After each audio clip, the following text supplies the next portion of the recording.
Yeah.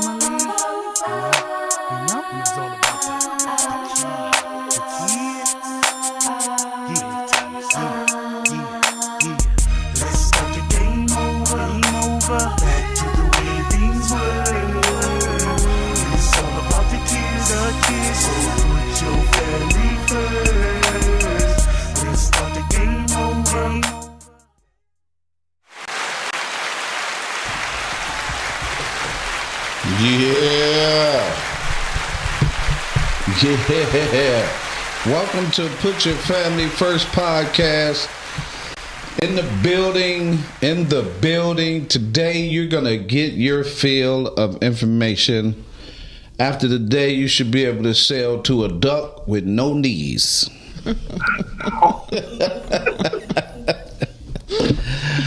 Yes. In the building with me, Dr. Heather Ruhitt. Are you present? Yes, indeed. Good. So, before we get into this, June 21st is going down for the fatherhood brunch, for the awards for dads. This is a tear-jerking event. So make sure you bring your tissue for your issue, because it's going down.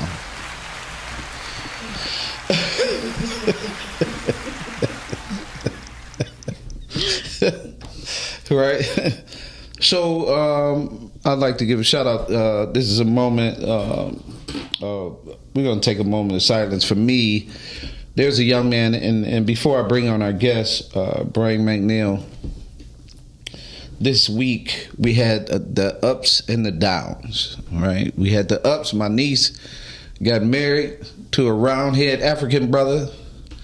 My nephew, Stan and Raven, had a beautiful African ceremony in Chicago, and, you know, she looked like a whole new world, right? You know, she had the whole hookup on. The only thing was missing was the flying carpet.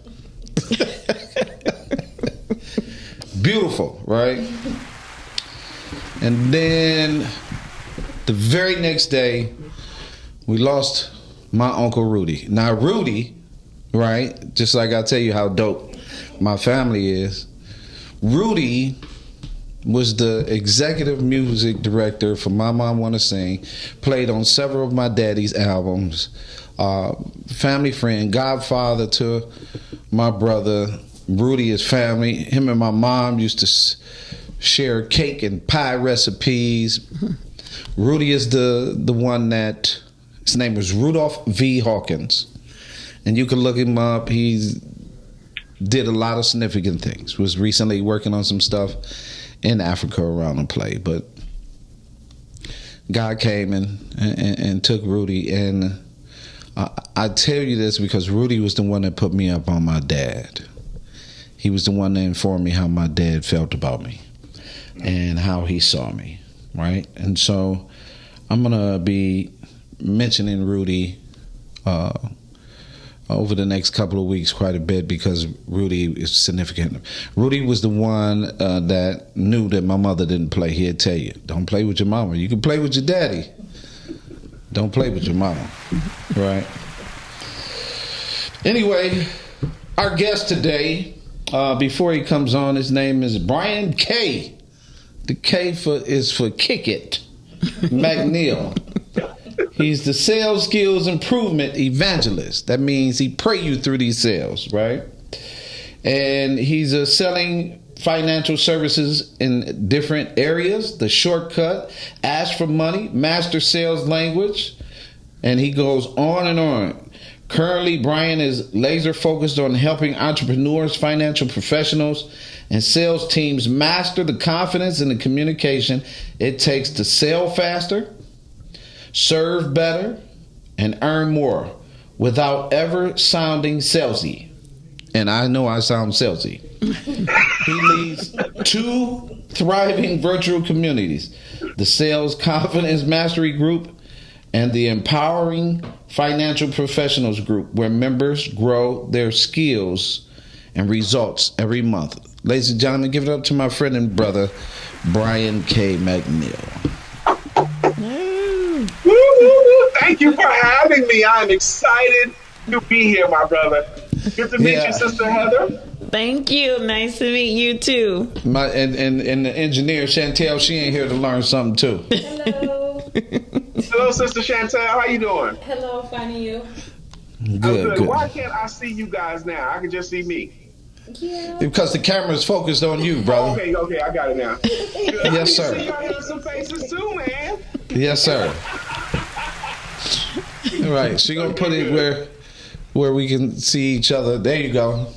There you go. That's beautiful. Yes, sir. It's interesting that you rock applause. My phone ringer is applause. Oh, so whenever wow. anybody calls me, I hear applause. I know that's right. That's good. I gotta You do know that. it's good. You know it's good. So Brian, we want to start before we get into the knee deep of what you really do. Tell us about you, who you are, your family background, because this is put your family first, and we like to get to know the family aspects. All right. Well, I was born a poor black child. No, I'm joking. Okay. Born and raised in the streets of Brooklyn. My name is Brian K. McNeil. I'm a sales skills evangelist. Yes, I do call myself a sales skills evangelist because this is something that I think is very, very important that we must teach. Born and raised in Brooklyn, father, husband, grandfather, believer, first, second, and third. And all my talks, I drop. It's hard to hide the fact that I'm a believer, first, second, and third. But I spend my life teaching and preaching what I consider the essential skill, the ability to sell, the ability to sell yourself and what you offer. I think the ability to sell has more to do with your happiness or sadness, success or failure, prosperity or poverty than any other skill. So I'm super excited to be here with you guys today. Thank you. Thank you. Good.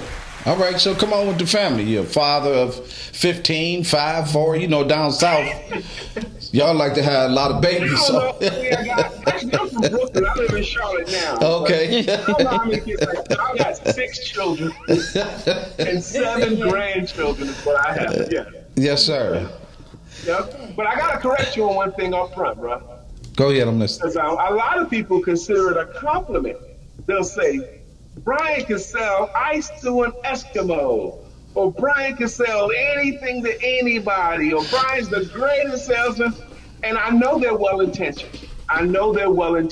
Right. But I cannot sell ice to an Eskimo. I cannot sell water to fish. I can only sell things that will improve a person's life. I can't talk anybody into it. That description, Brian can sell anything to anybody, I know it's well-intentioned, but they're describing a con man, and that's not me. Okay, I am the best salesperson, but I only can sell something that will improve their life. Okay. That's awesome. I'm looking to improve, brother. I got you covered. Yes, sir. I got so much I want to share with your amazing audience. Good. So the second thing before we get there, give us your high school background. What were you like as a young man? Sure. What drove you? Yeah, what drove you into sales and? Interesting. In high school, growing up in Brooklyn, man, this is a great question. I haven't asked this in a long time, but my whole life was basketball. Okay, basketball and girls. Okay. Yes, sir. I thought nobody could stop me by yourself. You're gonna need help. Okay. Okay. So, yeah, because I thought I could score on anyone. Right. I played basketball in high school 3 years. I played tennis 3 years as well. I also won the school writing competition in the 9th grade, and I became editor of the school newspaper in the 10th grade. Let's go. So I was writing the articles and playing the games and man, that was me in high school. Who asked that question, man? Well, I did, sir. It's the origins. Right. Because, man. Yeah, because this ain't cotton on my face, man. You had me go back many a year for that, bro. Yeah, well, That's a good thing, because the one thing for sure, we kind of understand where the tenacity comes from sales. As an athlete, I'm a former, we both former athlete built right now. We used to former be athlete built, exactly. I'm former athlete built, exactly.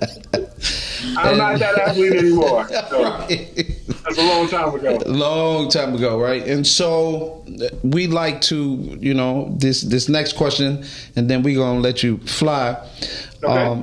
This question remains an important question. What was your why To go into sales. to whatever you find in your life, your purpose, All right. whatever? I grew up in Brooklyn, but we did not have money. And there was a season of my life, I was probably 5 years old. I was a church boy too. My Uncle Jerry was the pastor of my church. And I asked my Uncle Jerry, how come no one in my family has any money? None of my aunts and uncles, none of us have money. Why is that, Uncle? And my Uncle Jerry said to me, sometimes people have to suffer before they can achieve. And that answer it stayed with me forever. So as I grew up and at age 17, my mother and I had a different idea about how the household should work. So it was her house though. So I had to leave. I went to the Army, and I was an airborne soldier for 3 years out of Fort Bragg. Excuse me. And then I went and got a job after the military. And my pretty wife came up to work one time, and she never showed up at my job. Okay. I was working at the front desk at a hotel, and she said, Brian, we're pregnant. And I was so excited. But what I realized right after she told me, as a front desk supervisor, I don't make enough money to afford a baby. And I was 23 at the time, and people had been telling me, Brother Calvin, Brian, you'll be good in sales. Brian, you'll be good in sales. And bro, I had no idea what sales was. So I went to a newspaper. That's how long ago this was. And I looked into entry-level sales, train, and I found a job. And it was a straight commission job. And what I learned was, in direct proportion to how well I sell, was how much money I made. So I started to learn. Yes. And that took you to where you are today. Well, I was horrible at it at first. For 10 months, I was not good at it at all. The training program consisted of, hang in there, you'll get it. And one day, I ended up in a used bookstore, and as if by providence, I discovered a book on sales called How to Master the Art of Selling. And the author's name was Tom Hopkins. His picture was on the cover. I bought the book, and I started turning those pages and reading that book. And on page 4 of the book, it said, why you cannot fail in sales. Reading his And I life. needed someone to tell me why I couldn't fail, because all I had up to that point was failure. I needed somebody to say, you can't fail in this. And his premise was, if you'll just do the basics. If you just do the basic stuff you're supposed to do, you can't fail. So as I turned those pages and finished that book, I got a little better. Then I bought another book called Secrets of Closing the Sale by Zig Ziglar. And then I read that book and I got better. And the third book I got was The Greatest Salesman in the World by Og Mandino. This book was set in biblical times, and it had biblical principles in it. And that little thin book changed my life. It had my mindset. And I just kept going by reading more and more books. And by my count, I've read more than 700 books on sales, sales management, and personal development. And in direct proportion to how I read, I got better and better at it. So a year later, I'm the sales manager. I'm setting sales records, and I'm preaching and teaching on how to sell. And I'm so grateful that I discovered a love of it. And I discovered that I loved helping other people to do it. And then I discovered that I was good at teaching it. And I've been doing it now for about 32, 33 years. That's awesome. Awesome. I'm so glad you mentioned that third book because I was going to ask that question. I was wondering if it had fit into your journey somewhere. Yeah. It definitely did, Sister Heather. And so many people miss out because they can't get past the title. The title of the book is How the Greatest Salesman in the World. Right. But it's really not a sales book. It's a book about letting love lead, persisting until you succeed. Discipline. Absolutely. Discipline. Yes, those kinds of things. Letting love be your greatest weapon. All those kinds of things. And it's caused me, not only do I continue to read and learn, but in 2016, I published my first book. And a couple of months ago, a month ago, I published my 8th book. Yep. Awesome. Congratulations. Thank you. Oh, man, we got a lot in common, brother. What's that? Well, first of all, I'm about to drop my 8th book. Woo-woo. I'm a former basketball player. Uh-huh. I have 5 kids. Woo-woo. And I like to think that, you know, what you're saying is such a need for people. And you really inspired me because you were sitting here talking about a book she ain't even gave me, brother. You know what I mean? I ain't seen that book. So I'm going to get that book, right? Okay, which one are you talking about? You going to get The Greatest Salesman in the World? Or you want to get one of Brother Brian's books? No, I'll get your book too, but The Greatest Salesman in the World. I'm telling you, you'll finish it in a couple hours. It's a little thin book. But in my opinion, it does the best to get your mind prepared to be great. Yeah. You know, that's what it does. Because you're giving, you know, you're serving. It's set like in Bethlehem times and, you know, the baby in the manger, with cold, all that stuff. It's an amazing little book. But I want to ask you, Brother Calvin, we do have a lot in common.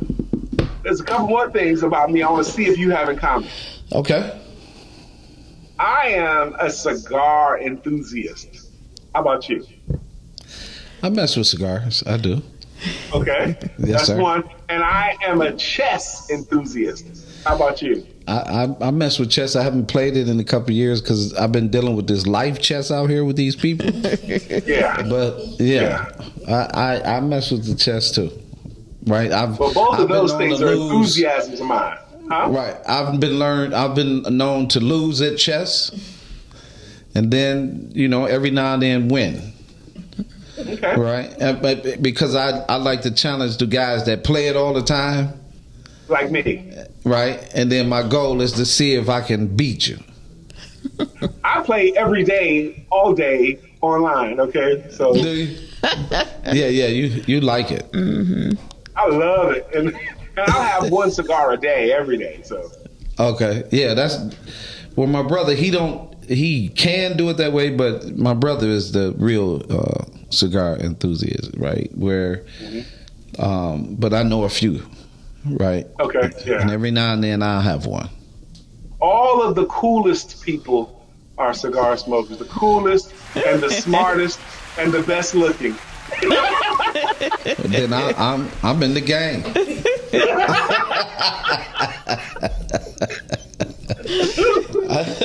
I'm in the game, Brian. That's right. That's right. I'm in the game. So you say you've been married a long time, huh? Well, I've been married, let's see, 24 years now, okay? But 3 different women, and my current wife, we've been married 9 years. Is Okay. that And my Dr. current Lisa? wife, Dr. Lisa, is the greatest thing that's ever happened to me. I will never, ever not be married to her. I will never, ever let her not be married to me. I thought I was the man before I met her. I thought I was the man. But everything became better when I met her back in 2015. More things in common. More things in common. What happened now? What was that? That's when we got together in 2015. How about that? What kind of party was our parents at, man? I met in that's funny. 2015 too. Yeah, so we met in 2009. Oh, okay. Right, and then in 2015, she stalked me, and I had no choice. That's what it was. Okay. Yes. Right. I like to tell that story too. Yeah. I actually met her in person in 2015. I had met her by phone a year before when someone asked me to train her. Oh my gosh! But we met her in 2015 finally, and we married in 2016. Yeah. And y'all been having fun ever since. Been a blast. My life is so much more dynamic and prosperous and giving and loving, and it's just much better. Yeah, sounds familiar. Yeah. Yeah. Yeah, sounds Because familiar. we both are communicators. That's what it is. So. Right. Mhm. That's good, man. That's good. See, knew this was gonna be good. Knew this was gonna be good, right? So let's get right to it, right? Okay. Let's get into this sales conversation. Let's do it. And why? Let's start with where should you start, right? With sales and what it looks like. Okay. If I have a room full of people and I ask, are there any single women in this room? I'll get a smattering of hands raised up. No question. And I say to the room, I said, okay, ladies, y'all in luck. I got this man I want to introduce you to, and he's a salesman type. Now, with just that description, what kind of image you think they'd shout out? What do you know about the guy? How do you feel about him with just that little bit of description? They'll say stuff like, oh, he's going to be a fast talker. He's going to hide your wallet, slick, pushy, all these negative connotations that they have with it. And I hear all that stuff, but I ask them, when was the last time you encountered that kind of salesperson? When was the last time anybody tried to bully you or trick you into buying anything? And hardly any of them can remember a time, or it was a time long ago. Because that kind of salesperson doesn't really exist anymore. No one can get away with that. Not since like the mid-90s when we got Google and cell phones. Because people could check you out right in your face. They can check your reviews, they can check your testimonials, they can find out what you really, really do and how people really, really feel about it too. So that person doesn't exist anymore. But that negative connotation that people have about selling keeps them from being able to earn money. That's what it does. I believe you both are believers as well. Am I right? Yes. Okay. I would love to see your face the whole time. Can I? You sure can. All right, good. Because I want to ask you guys something. Okay. First off, those kind of people that have a negative connotation about selling, they're not understanding some basic principles. But the Bible is very, very pro-sales and very, very pro-business. The Bible says, Proverbs 11:26, it says, the people curse the ones that withhold the grain. They wish blessings upon the ones that will sell it. And some version says withhold the corn. But your grain or your corn is your intellectual property, is the solutions you have, is the answers you have. And if you have a solution that will help somebody be better and you won't sell it, curse you. Curses on you. That's what the Bible's saying, because you're being selfish. You have answers and solutions and you're keeping it to yourself. You're supposed to sell it in exchange of something of value. In other words, money. The Bible says clearly, if you will sell it, they wish blessings upon you because you have something that will help the people and you're willing to sell it to them. There's a parable called, there's a parable, one of the parables that convict my life every day is the parable of the talents. The same story is told 3 times in the Bible. It's in Matthew, it's in Mark, and it's in Luke, the same parable of the talent. But basically the premise is, when you're giving a talent or giving money, if you don't make money with what you've been given, curse you. You're going to be banished into the outer court where there's going to be weeping and gnashing of the teeth because you didn't do anything with the talent that God gave you. Hey, Proverbs 11 what? 11 and 26. Pull it up. I most definitely, right? Yes, sir. I got one more I want to give you. It's the sin of the desert. The sin of the desert. The sin of the desert is when you know where the water is, but you won't tell anyone else. Ooh. You know where the answer is, but you're keeping it to yourself. The sin of the desert is the height of selfishness. And if you won't sell something that helps the world, you are committing the sin of the desert. Wow. Now, Perspective. Sister Heather, I'm just meeting you. I don't even know what your wows mean. Tell me. It's the perspective. It's a change in perspective, like not looking at it from that point of view. You think about sales and you think about business and you think about how that relates to your everyday life, but not your spiritual life. That's right. And so Thank you. it's a powerful connection. It's a powerful awakening. So that's my wow. I appreciate you for sharing that. Thank you. Yeah. It's the most honorable thing you can do. What is the world's oldest profession? Sex. Well, you think it is. Some people say prostitution or sex is the world's oldest profession. Right. But even that is a subsection of For sales sales. because you're selling sexual favors. The oldest profession is sales. The oldest business. You look at what's the oldest. It could be agriculture, or it could be tailoring. Making clothes, making tools, farming. All of those things to make the tools, to make the clothes, so that they can sell it to somebody. To raise the food so they can sell the food. That's what it is. Wow. So first of all, powerful, right? Because it kind of taps into the poverty conversation. Let's go. I'm ready. Right? It kind of taps into the impoverished mind and the impoverished details. When we think we don't have anything, that then equates to the desert.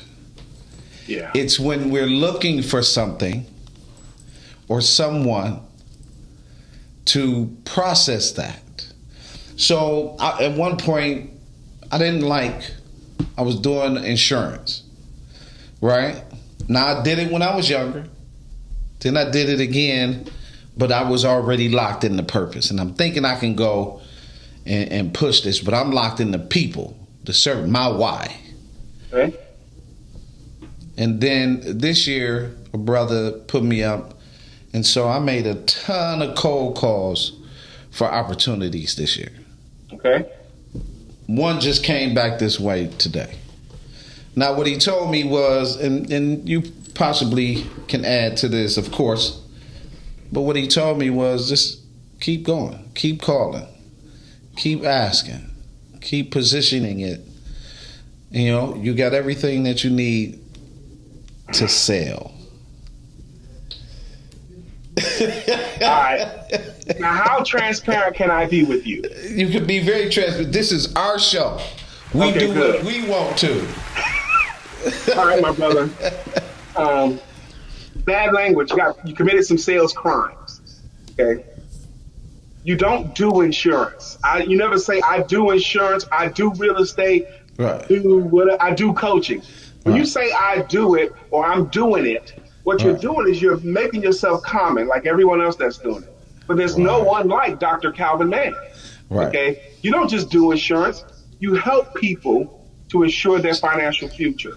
You help people to be smarter with their money. You help people to actually have some money to leave. You help people to be able to retire with some dignity. You don't do insurance. You help people to do these things. We help people. You help people too. Yes. Through money, okay? Yes, sir. And this whole idea of, I decided I'm going to push this. Wrong answer. You're going to help people. You're not going to push this, okay? There used to be a TV show in the 60s in this country called The Millionaire. Okay.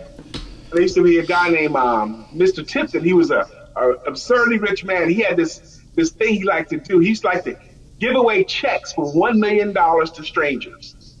And he hired a salesman guy named Michael Anthony. And Michael Anthony's job was to give away a $1 million check to a total stranger. And what Michael Anthony would do was he'd go into neighborhoods, and this is set in the 60s, and he would knock on the houses of doors and say, hello, my name is Michael Anthony. I have some time to kill. I want to know if I can chat with you for a little bit, get to know you a little bit. And sometimes they say, sure, come on in. They give him coffee, and they tell him about their son and all that kind of stuff. And if he liked the story, he would just go in his jacket box and give him a check for $1 million. Right. And everybody was great. Sometimes he'd knock on the door and they'd be very rude. Get away from me. I don't know who you are, blah, blah, blah. And when they slammed the door at him or was rude with him, he would walk down the driveway and go to the next house happy because he knew if they had just been nice to him, if they had just listened to the story, he had something that they would have really, really wanted. So he did his job with the $1 million attitude. He knew if they heard what he had, they'd be so much better off. So it didn't throw him when they rejected him. And then they accepted him. His thought was, lucky them. You know, that's how I look at my work. If someone hires me to give a workshop or to do a keynote on sales or to train their sales force, they're going to pay me some money, okay? And I'm going to take that money and I'm going to use it for something. Okay, I'm going to pay bills with it, do something with it. But what do they get? They get what I taught them, and they're going to use what I taught them today. They're going to use what I taught them next week, next month. For the rest of their careers, they're going to be better off because Brother Brian came this way. Now, who gains more, me or them? You know? It's always them, and it's always fit before feast. So the way I look at it is, lucky them if they get to work with me. Not lucky me if I get a sale. Lucky them if they get to work. Because I'm not going to half step it. I'm going to give good value. And they're going to be grateful that they got it. Yes. That's awesome. Hold that thought. We'll go to this commercial. Yes.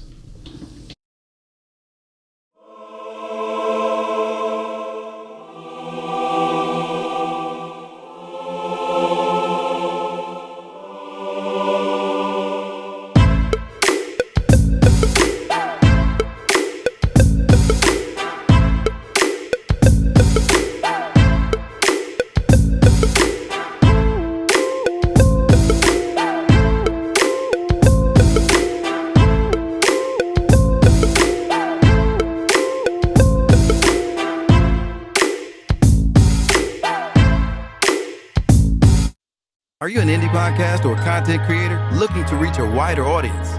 Look no further. Introducing Podcastic, the ultimate podcast network designed exclusively for indie creators like you. At Podcastic, we believe in the power of unique voices and fresh perspectives. We're here to amplify your passion and creativity, connecting you with the growing community of engaged listeners who crave original content. Podcastic is more than just a platform. It's a support system built for indie podcasters, offering a range of resources to help you succeed. From tailored promotional campaigns to professional production assistance, we're here to help you shine. Our intuitive platform makes it easy for you to be seen and heard. We do all the heavy lifting for you. You just show up and create. Plus, with our advanced analytics, you'll gain valuable insights into your audience's preferences, allowing you to refine your content and grow your fan base. Ignite your passion, expand your reach, and thrive with podcasting. Visit our website at www.podcasticlife.com to get started. Podcasting, the home for indie podcast and content creators.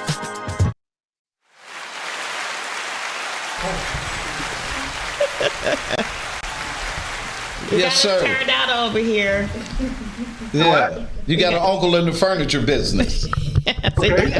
You got us turned out over here about that Proverbs. Yeah, that Proverbs you pulled that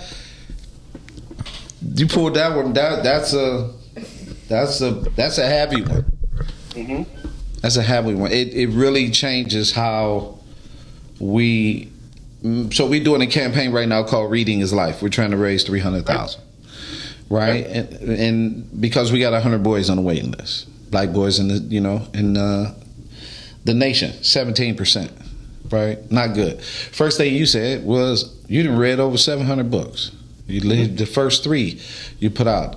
In the background, I said reading is life. We need to understand that reading can take you places. Yeah. So. Yes, absolutely. So when you get this Proverbs 11:26 to someone who hoards scripture, right?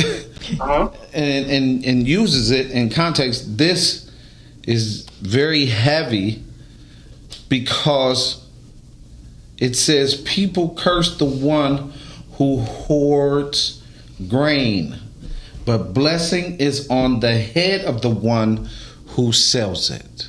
Yeah. What do we do in the community but hoard information and gatekeep?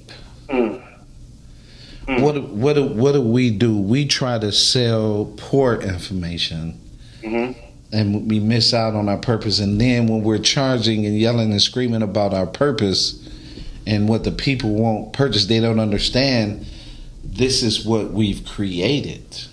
So when you see this scripture, right, that's heavy. I'm glad you're getting that. Yeah, that's heavy for me. No, that scripture doesn't say give. Yeah, It says I know. sell it. Yeah, I know. Yes. No, You rob them of something that they gain if they pay for it. Exactly. So then, look at the. Oh man, this is deep, bro. We can go here, right? We go. This go to we created, they sell it. Yeah. Yeah, and you don't want to go there with me right now because I have been doing a lot of study over the past month about the trauma that we still carry coming from slavery, the hangovers from slavery, the 336 years of slavery, the 100 years of Jim Crow that we've never had counsel for, we've never had treatment for. Psychological disrepair has gone on, and we've never resolved these things. So I've been doing a lot of study on this. And even that, spending money for Black people is still relatively a new thing. Because in our lifetime, there were still times where we didn't have freedom of purchase power. It's still new. Right. Yeah, but I'd like to throw in this perspective to go along with you. Okay. Right. I often talk about how important it is for the child to have the father. Yeah. And the further I searched and looked, it adds to what you were saying about what was in the past, because the seed carrier, which is yourself, was traumatized to the point of distinction. They wanted to, right? So you so traumatized, but then that change occurred where we were married, right? 80% of the culture was married. We begin to produce. See, the attack is the male, because he carries the seed of life. So I'm gonna go to this cryo and put my seed in this thing for somebody to come get it. And when God is trying to bless you, that seed is in somebody else's womb. So you didn't value self in the process, and then when we did it, we begin to speak what you just corrected me on about what I do. Yeah. That piece about you don't do, right? You are. I'm making people happy. I'm encouraging people. I'm uplifting people. I'm saying how important the family is. I'm talking about fathers. This is what I do. Man, I grew up in East New York section of Brooklyn, and on my block there were about 300 families. Only 2 of the households had a dad in the house. Mine and a kid across the street. The kid across the street grew up to be a New York City bus driver, drove for the city, which is a very lucrative job in New York. Yes, sir. Okay. And I grew up to be a speaker and an author and a sales coach. We're the only 2 that had dads. Okay. And we both ended up all right. Yes, sir. So when you had a brother like me, this scripture, Right.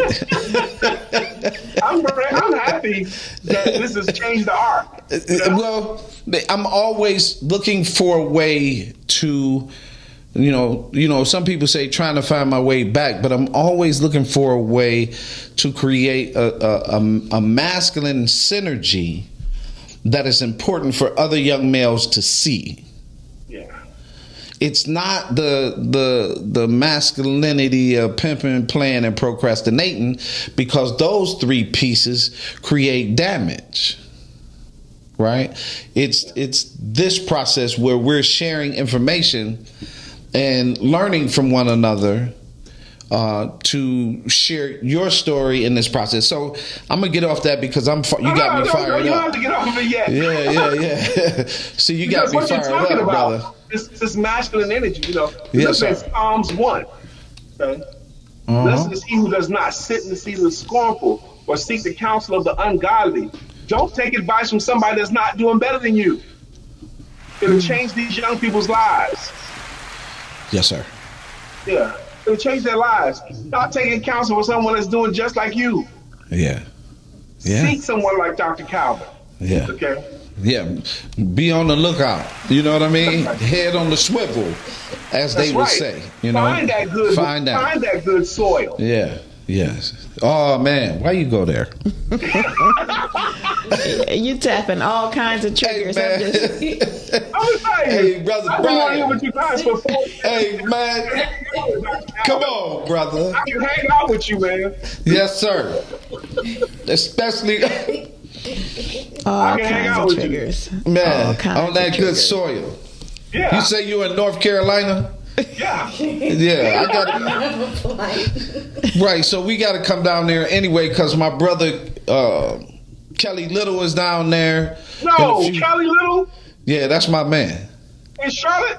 Yes, sir. Me and Kelly Little are good friends. Yes, sir. My wife has published all 3 of Kelly's books. Wow. My wife Including the has published children's all 3 of his book. books. All 3 of his books, my wife published them. The children's book too. Yes. Wow. My wife published all of his books. I have a men's group that meets twice a month. That's right. Kelly's a regular. He's a regular in my men's group. Yeah. Great dude. Yes. Great dude, yes. Yeah, great dude. He was on the show a few weeks ago. Yeah, I had Kales. Me and Kales, we rock. I'll be in. We'll be in DC. Man. Yeah, we'll be in DC, and you might want to come out. We'll be in DC, June 1st through the 3rd. What's going on there? We're doing the family father practitioners conference. I'll send you the flyer. I'll send you the Please flyer. do. It depends, especially depending on what part of DC. I go up to DC like at least once a year and speak in the DMV area. Okay. Mhm. Okay. And I bring it too, bruh. I know you do. I've been watching it. Brian, I have a couple of questions. Yes, ma'am. If you can offer some insight in this space, one of the challenges, of course, that we're facing is our young people in education. Okay. And how do you see being able to use this skill and this tool to help encourage them to pursue education with a new perspective? All right, now, I'm equipped for this question. When you say young people, what age range are you thinking of specifically? I'm thinking between when they start to shift, so between 8 and 16. Perfect. All right. I got my books laid out here. I want to lift up one of my books that I think Okay. addresses, okay? Okay. It's this book here called 932. 932. My character, Mr. Randall the Rhino here, he's talking to his daughter, and he wants her to be happy and successful. I wrote this book for the age range of like 8 till preteen, okay? But Okay. in this book, it has the 9 most important words, the 3 most important skills, and the 2 most important questions. And he's talking to his daughter about the words like courage, one of the most important words in life, love, the power of the word no, faith, those kinds of words, the 3 most important skills of life, the ability to communicate, the ability to lead, and the ability to sell. And the two most important questions of life is, who are you here to serve and what are you here to do? And I think this book goes a long way as to helping young people start formulating a purpose with their life. I'm personally grateful I don't have any school-age children anymore because it's tough right now. I'm not happy with a lot of the school systems.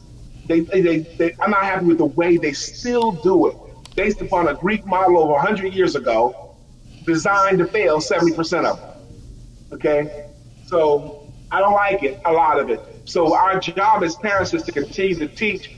But we have to find something that they want to learn. Yes. Yes. And they need to be encouraged. Yes. That's our word. We have a methodology called the EMIYTV, and you have pretty much captured all of that in just your advice. Yes. And so I thank you for that. Thank you for sharing that perspective. So and now, these young people, they forget how awesome they are, just like adults. We forget how amazing we are, how wonderfully we are made, and we need reminders. So your EMIYTV needs to be trumpeted because they can forget how awesome they are. Please go ahead with your next one. I'm sorry. Oh, no. Now I was going to ask you to flip that to the parent. And because as a parent talking to his child, can you flip that and help us understand as parents, how do we use that methodology too from your book? Well, parents, just like the child, they need encouragement too. And they need reminders of how awesome they are. Because grown people, more so than children, my wife's a coach too, we both can tell you, we forget how awesome we are. We forget how good we are. We forget how helpful we are. We forget how loving we are until someone reminds us. Remember that time you helped me through that snowstorm? You helped me through that storm in my life. Oh, yeah. You know how good you are at this? Man, one of the greatest singers I ever heard in my life is my ex-wife. Okay? She's real good friends with my wife now. They're real good friends. But brother and sister, I was married to her for 4 years before I ever heard her sing. I didn't even know she could sing. Wow. Until one Sunday I'm holding the baby and she said she had to go do some stuff in church. We was going to church all the time. And she comes out with the choir and she leads a song and my jaw hit the ground. She had stopped sharing her gift. She had been keeping it to herself. I didn't even know. But once I found out, oh Lord, I was encouraging. We was doing that more. I know that's right. She started getting into city plays and weddings, all of that. Good. Blessings.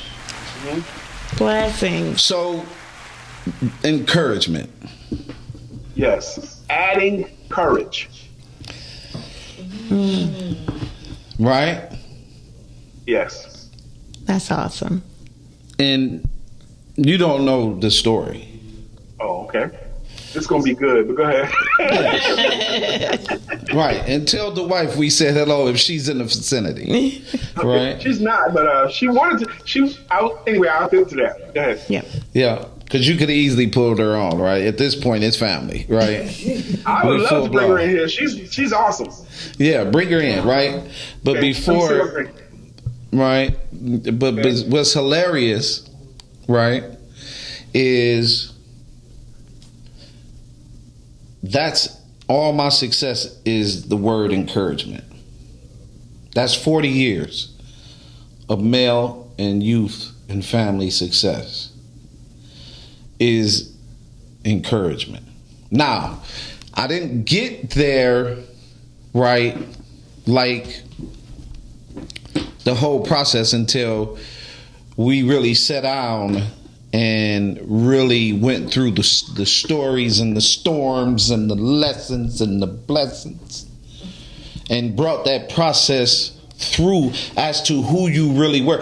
So encouragement is like the shirt I have on, like the commercial you just saw, Emmy Apparel, Yeah. Yes. right? Stands for Encourage Me, I'm Young.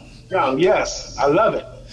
Right? And so the stories when you throw up and dude, we in here vibing. Yeah, tell the wife come on in.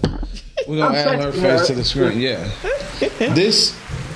I'm gonna mute myself for 1 second so I can yell. Okay. Okay.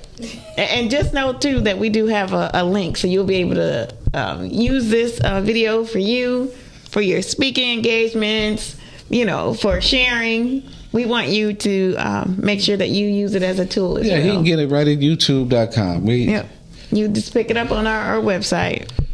I mean, our YouTube channel, on EMIYTV. Yeah. Right.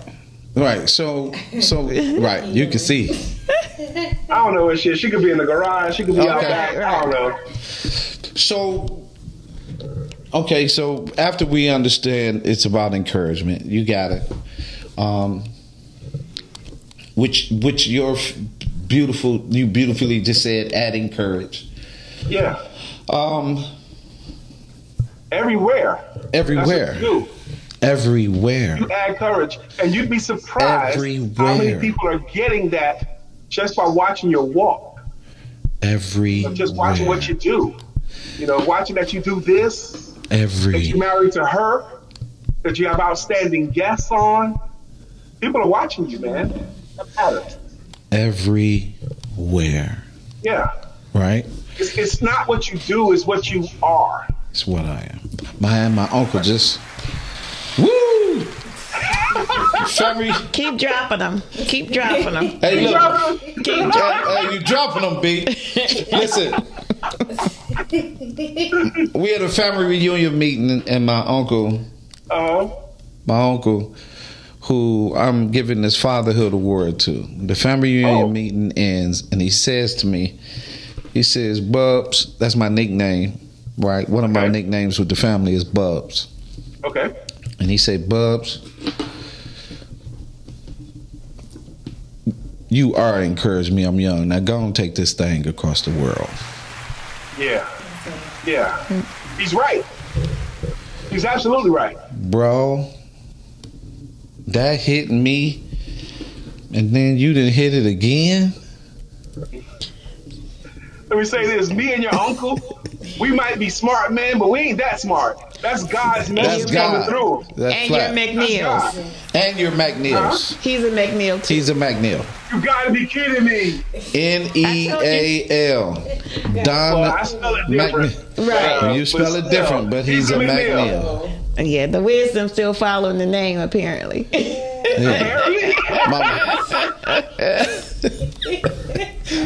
That's right. Right. So this is kinfolk somewhere.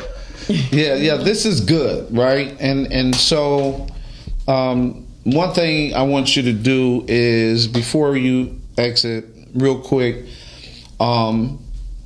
say your name and then say, encourage me, I'm young. Sure.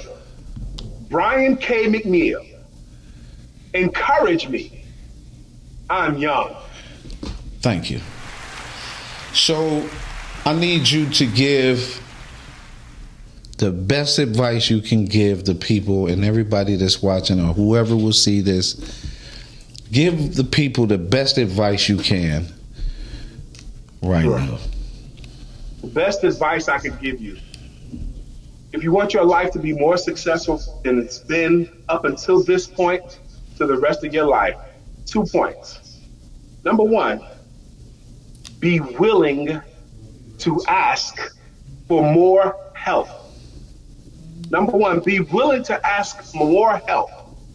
And number two is be willing to accept more help. None of us have lived long enough to have all the answers. None of us. And we all need help. If you're trying to do life in your own strength, you're doing it wrong. Be willing to ask for more help and be willing to accept more help. That's what I got for you. Blessings. Okay, Brother Brian, we will be talking, brother. I truly appreciate you for coming on, telling the wife we will be in touch. You already got my number. I wish I could find her. I will tell her. She'll be an outstanding guest for you too. She will be an outstanding guest. Yes, looking forward to that. Yes, we'll work that out. I appreciate you, man, for all the nuggets. You guys think y'all like me right now? Once you meet my wife, you like her more. Everybody. We'll just look at it as the balance of the masculine and the feminine. How about that? Yes. Yeah. Let's go Yeah. with See that. the balance. We're going to get together off here on a Zoom. Me, you, and the wives, right? We're going to take care of that. Yes. Oh, that'd be blast. That'd be a blast. Yes. And so I truly appreciate your time, We man. need to know how to reach him. I got everything. I know everything Look. except the birth certificate. Right? Right. We in touch, right? And I appreciate you, man. Have a blessed day. We're going to close this thing out and thank you. You're very welcome. Thank you for Thank having you. me. Yes, sir. So, Dr. Heather, tell the people, talk to them, where you can be reached at. You can reach me at yourinspired with a D, yourinspiredjourney.com. And you can reach me by phone at 313-759-7855. Woo! How about that? Right? That's a song. How about that? How about that? So it's interesting that I decided that for me, getting to know the people that I know was important. And this is just another one of those areas of work where we continuously find that the world is small for good people. And we need to expand that. We need to make this world very good for good people, because more can be accomplished. If evil prevails, that means we got to start over again and again and again, and we cause damage to the lives and legacies. This conversation today enlightened us on all things sell, but it was short of nothing because of the lessons. I'm going to rewind and watch this again because I think it's important for us to understand how God gives gifts to people to share their gifts. And we learned even more so today. Proverbs 11:26. I am going to take that verse and I'm going to make it dance, right? I'm going to apply it, and it's a really good thing to know, right? Because sometimes we will feel bad. Sometimes we will hurt. Sometimes we these things do get in the way. Sometimes a historical thing happens, but I recognize that sometimes people just go and be great, and they have answers that you didn't have, and God puts them in your path for you to hear. Now let's listen and learn, right? With that being said, we tune in next Monday. We got the queen, the queen, Crystal Gunn to be in the building. She's coming to snitch, tell everything about money that she know. And it's going to be a nice show next Monday at 4 p.m. right here on Put Your Family First podcast. My name is Dr. Calvin T. Mann. God bless you and encourage me. I'm young. Peace.